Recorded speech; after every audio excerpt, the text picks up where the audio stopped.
prvih 5 vesti i N1 prvih 5 vesti.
Dobar dan, ovo je Pravi ugao na Radio televiziji Vojvodine. Ja sam Ljubica Gojgić. Minhenska konferencija, godišnji skup lidera najmoćnijih zemalja sveta i ove godine je održana i kao i svake godine posvećena je bezbednosti. Glavna tema naravno bila je Ukrajina, a za Srbiju sa te konferencije koja je održana prošlog vikenda stigla je objava da će se Aleksandar Vučić i Aljbin Kurti sastati posle duže pauze 27. februara u Briselu. Iz Minhena je stigla i vest, odnosno izjava i očekivanje šefa evropske diplomatije Josepa Borelja da se nada da će i jedan i drugi, kako rekao, prihvatiti francusko-nemački predlog za normalizaciju odnosa Beograda i Prištine. To nas ponovo vraća na pitanje šta je nemačko-francuski plan, sa kojom idejom je pisan, da li je on okvir za dijalog ili rešenje uzmi ili ostavi, kako ga je nedavno opisao predsjednik vlade Kosova. O ovome danas jedan pogled sa strane, na neki način izdaleka, ali ne sasvim.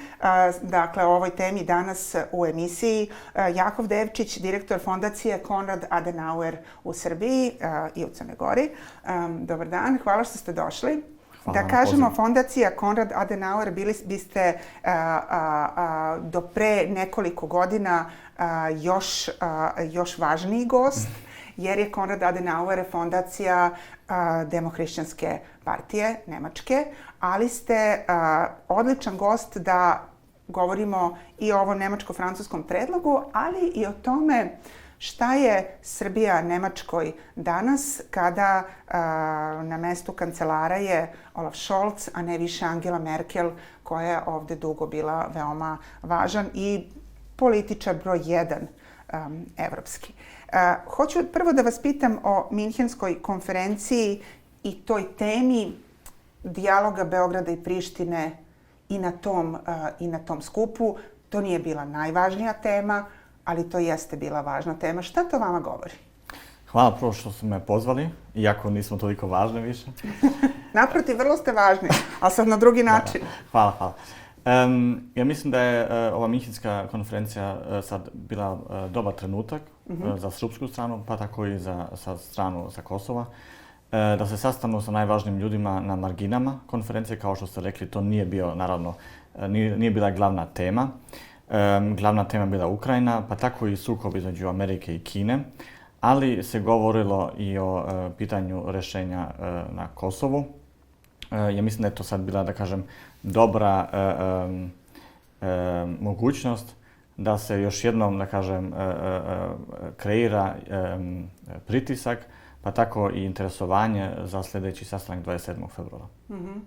Da nije bilo ukrajinske krize, to ste verovatno čuli ovdje u Beogradu, ne bi bilo ni tolikog pritiska na Beograd i na Prištinu, ali pre svega na Beograd, da se dijalog što pre završi, da se završi kompromisom koji, pitaću vas i šta vidite kao kompromis. Koliko su povezane ukrajinska kriza i situacija u regionu, odnosno u odnosima Beograda i Prištine, i imali želje za osvetom Beogradu na planu dijaloga, za osvetom zbog toga što Beograd nije uveo sankcije, odnosno Srbija nije uvela sankcije Rusiji? Ako sve ne kažem, ja ne bih govorio o krizi, nego je to ruski rat u Ukrajini. Zato što je jednostavno u tom slučaju ko je koga napao i zbog čega. Tako da bi ja govorio stalno o ruskoj agresiji na Ukrajinu. I dalje, i posle godinu dana govori se o ruskoj agresiji. Naravno. Ne više o ratu, kako kaže Annalena Baerbock, kako kaže o ratu Nemačke protiv Rusije. Da, mislim, ja lično bih rekao svejedno da li je agresija ili rat, zato što je jednako loše, nego nije kriza. Na ono što ste vi pitali, ja mislim da je, da kažem, jedna dobra, pozitivna stvar, ako može uopšte se priča o tome da je to nešto donelo nešto pozitivno, da je, da kažem, više interesovanja na Zapadni Balkan. A što? Zato što se Zapadni Balkan za Europsku uniju, pa tako i za Berlin i pogotovo u Briselu, shvata kao nekom sferom, kao nekom područjem koji pripada Europskoj uniji. Da li sutra, prekosutra, to je naravno drugo pitanje. I da ne može u ovakvim okolnostima da se dozvoli Rusiji da destabilizuje Zapadni Balkan, što Rusija očigledno radi. A kako Rusija destabilizuje Zapadni Balkan? Pa, na primjer, ako, da kažem, podržava aktivnosti Wagner grupe nad Balkanom, da li se to dešava javno ili nejavno, to je drugo pitanje, neke desničarske partije i tako dalje. I sad tim, ja mislim, kreira mnogo velike tenzije u društvima. I što ću da kažem, da pogotovo ja mislim iz američke perspektive je zbog toga pogorano pitanje Kosova, zato što politički, financijski pa i tehnički resursi su ograničeni Evropske unije pa i Amerike. I ne može da se dozvoli da Rusija destabilizuje još dalje ove situacije. Ali sa druge strane, pitanje je da li je američki interes Srbije. To je pitanje. Kažete, Rusija destabilizuje na jedan način. Može li se reći da neke druge zemlje destabilizuju na drugi način, dajući podršku prećutnu ili javnu vladi u Prištini da ne ispuni, recimo, već 11 godina obaveze preuzete briselskim dogovorom i sporazumom koji je u Briselu davne 2013. potpisao Hašim Tači? Ja mislim da je veoma važno da, kad pričamo o interesima, naravno da Srbija može ima druge interese nego Amerika ili Evropska unija. To je, da kažem, naturalno nešto. Što je veoma dobro da se u tom slučaju, konkretnom slučaju, poklapaju interesi Amerike i Evropske unije, što u prošlosti isto nije bio slučaj. I to je, da kažem, dobra, kako se kaže... Dobra vest za bar jednu od dve strane u pregovorima. Da, ja mislim za sve, zato što bi trebalo budu u interesu svih građana u Srbiji, pa svih građana i na Kosovu, da li su Srbi ili Albanci, da dođe do normalizacije. Šta je normalizacija? To je, gospodine Devčiću, ključno pitanje i to je pitanje koje je postavljeno i kada je kancelarka u Berlinu bila Angela Merkel i koje se postavlja sada kada druga politička garnitura predvođena socijaldemokratama piše nemačko-francuski plan. Šta je zapravo normalizacija odnosa? Normalizacija odnosa, da povežem možda sa onim pitanjem pre toga, je iz perspektive Srbije da se konačno osnuje ta zajednica srpskih opština na Kosovu. I da ta zajednica isto ima neka ovlašćenja da bi omogućila normalan život Srbima na Kosovu. Kao sastavni deo kosovskog društva, je tako? A ne kao mehanizam nekog blokiranja ili tako dalje. Tu moraju isto da budu jasne očekivanja. Je li tako? Normalizacija iz albanske ili sa strane Priština, to znači da Priština može da napreduje u međunarodnim organizacijama, u europskim integracijama i tako dalje. Ali da kažem, te političke stvari u stranu, normalizacija znači da se normalizuje život ljudi. Da, ali normalizacija i to bi podržali, pretpostavljam, i Srbi i Albanci na Kosovu. Međutim, normalizacija u političkom smislu, a politika je ono što diktira naše živote, i po ovoj temi, normalizacija je zapravo zajednica srpskih opština na Kosovu koje je nezavisna država i kome se otvara put ka članstvu u svim međunarodnim organizacijama, uključujući i Ujedinjene nacije. To je ono što vi u intervjuu za Euronews zovete de facto priznanjem nezavisnosti. Da. To je to. Da. I to bi bio, gde je tu kompromis? To je ispunjavanje maksimalističkog zahteva Prištine, zar ne? Pitanje je šta je alternativa. I ako je, da kažem, to, pitate za moje iskustvo ili moje gledanje na to, ako je to cena za neku normalizaciju života Srba na Kosovu ili Albanaca na Kosovu, i Srba u Srbiji koji će ona da imaju možda druge mogućnosti što se tiče evropskih integracija i drugih investicija i tako dalje, to ja lično gledam kao pozitivni razvoj situacije. U čemu vam je garancija, u čemu kao direktor jedne ozbiljne fondacije koja je ovde jako dugo prisutna i aktivna i važna bez obzira ko je na vlasti u Nemačkoj, imam dva pitanja. Gde je garancija da će napadi na Srbe na Kosovu, kao što je bilo pucanje na 11-godišnjeg dečaka, napadi na kulturnu baštinu srpsku na Kosovu, kao što su višegodišnji napadi na manastir Visoki Dečani. Gde su vam dokazi da će normalizacija doneti bezbednost po tim pitanjima? Opet, ja gledam to da kažem, ako pričamo iz političke strategije, koja je alternativa? Je alternativa dalje da se blokira razvoj Srba na Kosovu i tako isto mislim Kosova kao država i da se sa tim i destabilizuje i drži neki pritisak između Srbije i Kosova i koji blokira Srbiju u daljem putu razvijanja, tako ekonomskom i evropskoj integraciji, onda ja mislim da je to pravi put. Šta hoću da kažem? Je mnogo važno, i to ima u ovom nemačkom-francuskom predlogu, ja mislim da je broj 9 ili 8, da se osigura sigurnost pravoslavne crkve na Kosovu, da se reši njen status, pa i tako, da kažem, stvarno konkretna pitanja sigurnosti ljudi koji tamo žive, da to bude jasno i dobro rešeno. Ali to je već trebalo da bude rešeno Briselskim sporazumom. Slažem se, apsolutno, i to je, da kažem... Koji nije sproveden. Šta je sada garancija? Vi kažete da je odlična stvar, to ste rekli Euronewsu, odlična je stvar što je Zapad konačno stavio na sto francusko-nemački predlog za normalizaciju odnosa. Zapad je 2013. stavio Briselski sporazum isto na sto. I 6 tačaka Briselskog sporazuma koje se tiču zajednice srpskih opština nisu realizovane. Otkud sada uverenje da će ovaj novi francusko-nemački predlog koji predviđa isti nivo zaštite za Srbe, da će on promeniti način razmišljanja i ponašanja Prištine? Ono što sam rekao da je veoma dobro je da će se vratiti opet za zajednički sto, da pričaju. I mislim da je to bolje. Stalno je bolje da pričate nego da ćutite i da ne komunicirate. A drugo je, naravno, da nema garancija. Šta ima danas u današnjem svetu po garancijama? Ima li garancija evropske budućnosti Srbije ukoliko prihvati nemačko-francuski plan? Tako piše i piše da će biti, naravno, i mnogo više investicija. Pa ne piše da će biti mnogo više investicija.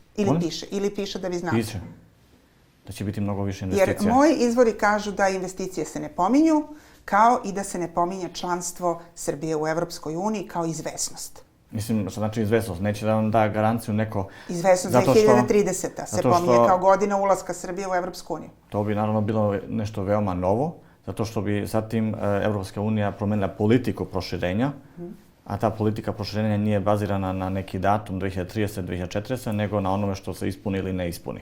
Je li tako? Tako je. Jeste. A kad se ispuni ovaj uslov, onda dolaze sljedeći uslovi. Mislim, znači, to je, mislim, pogrešno shvaćeno, mislim, i u Srbiji, mislim, delimično u društvu, da se stalno priča o tome da neko donosi neke nove uslove. Normalizacija sa Kosovom piše kao uslov u pregovorima između Srbije i Evropske unije. Normalizacija, da, I normalizacija... ali ne i priznanje nezavisnosti, svakako ne međusobno priznanje nezavisnosti i svakako ne članstvo, kako piše u ovom predlogu, članstvo Kosova u međunarodnim organizacijama, u pregovaračkom okviru, a to znate jer je za vreme CDU-a on pravljen, piše da se dve strane neće sputavati na putu evropskih integracija. Međunarodne organizacije, pozivanje na povelju Ujedinjenih nacija, to je novina francusko-nemačkog plana. Da li se s time slažete? Da. Dakle, to je više, to je korak dalje ka zaokruživanju državnosti Kosova nego što je to bio Briselski sporazum. Da, ali opet, ja neću da insistiram stalno na onom što sam rekao, opet šta je alternativa? Alternativa opet da se, da kažem, spomenuli ste malo pre šta se desilo u decembru, da dođe do dalje konflikta. Ne. To niko ne želi, je li tako? Naravno. Kažete šta je alternativa? Mogla je alternativa, ali se čini da to ne interesuje nikoga. Alternativa je mogla možda da bude normalizacija odnosa, pa na kraju rešavanje statusnih pitanja. I to je bio deo paketa za region nekada davno. A sad smo obrnuli stvar, pa se pitanje statusa postavlja kao najvažnije, a misli se da kad se reši status, svi će problemi da se reše. Da li vi tako čitate ovaj predlog? Mislim da nije, ja lično se ne slažem tom procenom, kao što ste rekli da sa rešavanjem statusa će se rešiti sva pitanja. Ne. Nego taj pregovarački, da kažem, okvir, taj predlog nemačko-francuski, je okvir, treba da trasira jedan put prema normalizaciji.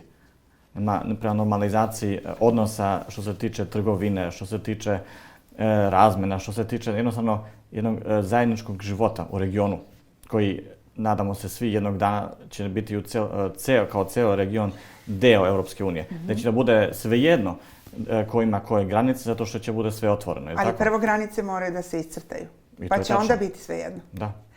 Sad, zanima me vaše tumačenje. Vi govorite i u ovoj emisiji, govorite o tome da je nemačko-francuski, je li to više nemački ili francuski? Kako su vaša saznanja?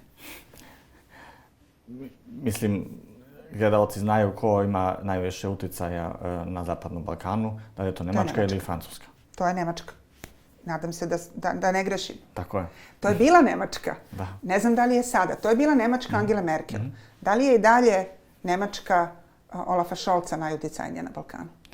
Mislim, jeste, kad pogledamo ovaj slučaj Srbije, ti ekonomski odnosi su veoma dobri. Predsjednik to spominje redovno. Evo, ove nedelje će se otvoriti opet jedna nova fabrika u Novom Sadu. Znači, to stoji, to je kontinuitet. Mislim, što se tiče politike, u Nemačkoj postoji veliki konsenzus između partija što se tiče Zapadnog Balkana.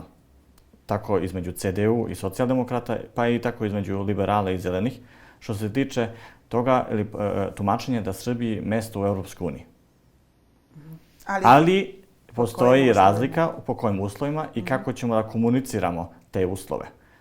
Naša strategija samo bila da pričamo to je CDU strategija. Da, sa našim partnerima na zajedničkom nivou, sa respektom. To neki tumače da je to veoma, da kažem, nekritično prema vlastima u Srbiji, na primjer, ali ja mislim da je to donelo neke uspeha, što se vidi u nemačko-srpskoj saradnji. ova trenutna vlada koju vodi gospodin Scholz je veoma kritična prema Srbiji. Manje šargarepe, više štapa. Da, tako je. Sad me zanima, kad kažete, pomenuli ste investicije, pa htjela sam i o tome da pričam, ali hajde odmah da vas pitam. Nemačka je nesumnjivo veliki investitor. Pomenuli ste Vojvodinu, Novi Sad i još neka mesta su mesta velikih investicija nemačkih i to onih koje bi svako najradije poželeo. Visoka tehnologija.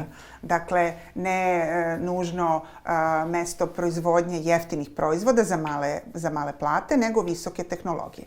I sad postoji ovakvo uverenje koje se širi sa vrha vlasti.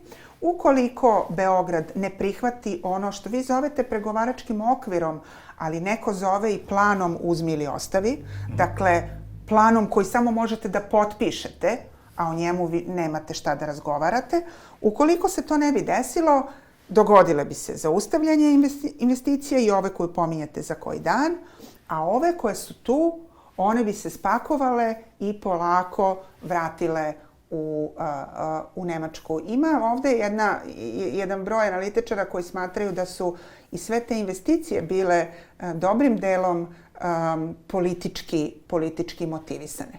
Može li se dogoditi da ukoliko se Berlin i Beograd ne slože po pitanju nemačko-francuskog plana, da umesto otvaranju prisustvujemo zatvaranju i odlasku nemačkih investicija iz Srbije? I onih koji su došli u vaše vreme. Da, sigurno. Ali naravno to neće da se desi od danas na sutra. Nego se to, da kažem, to ide kao konsekvenca jednog pogoršanja bilateralnih odnosa između Nemačke i Srbije, pa između Srbije i Evropske unije. Tako? Zato što jednostavno takva politička klima će da se napravi, klima nesporazuma i konflikta koja je moguća, koja će da doprinese tome da će investitori budući, na primjer, iz Nemačke, da razmisle da li stvarno treba da se ide u Srbiju ili ne. Znate, od 24. februara prošle godine, je, da kažem, javna slika Srbije mnogo loša. Što se tiče pitanja da li Srbija uvodi sankcije Rusiji ili ne. I ja mislim da... Ali evo, investicija ipak dolazi. Kako to da razumemo? Još, da. Kažem, znači u ekonomiji, naravno, to su ljudi koji planiraju investicije u godine napred, zato što to mora da se pripremi teren. To nisu investicije od danas na sutra. To nije investicija jer neko u Berlinu kaže dajte jednu kompaniju, neka ode i investira u Srbiju, jer nam politički treba za priznanje nezavisnosti Kosova, treba nam još jedna fabrika u Novom Sadu. Tako bi, na primjer, bilo u Rusiji ili u Kini, gde državni vrh može da odluči gde će investicije da se vrše. U Nemačkoj ja mislim, bilo bi mnogo veliki problem ako bi kancelar zvao nekog preduzetnika i rekao mu ti će sutra da ideš u Srbiju. Ako bi to izašlo u javnosti, bi bio veliki skandal. A da li bi bio skandal ako kancelar pozove nekoga ko uspešno posluje u Srbiji, zato što u Srbiji ima jeftiniji gas, jeftiniju struju, jeftiniju radnu snagu i došao je na poljanu gde mu je izgrađena fabrika i da mu sad nemački kancelar kaže sad smo mi u lošijim odnosima sa Beogradom, hoćemo da se spakujete i da se selite iz Novog Sada ili iz Inđije. Da, mislim da je to, da kažem još jednom, to nije ništa što čeka Srbiju sutra ili preko sutra, nego bi se to desilo u nekom srednjem trajnom roku. Ali kroz pogoršanje klime, znači vesti loše pišu o Srbiji, novine pišu loše o Srbiji, naravno bi se dovelo do pitanja imidž. I to bi dovelo investitoru u situaciju da razmisle da li ima još smisla da ostanu ili da dolaze ovde. Pominje se kada se govori o ovom nemačko-francuskom planu. Koliko ste uopšte kao direktor Konrad Adenauer fondacije mogli da saznate? Mi operišemo sa onim što je procurilo u javnost. Predsjednik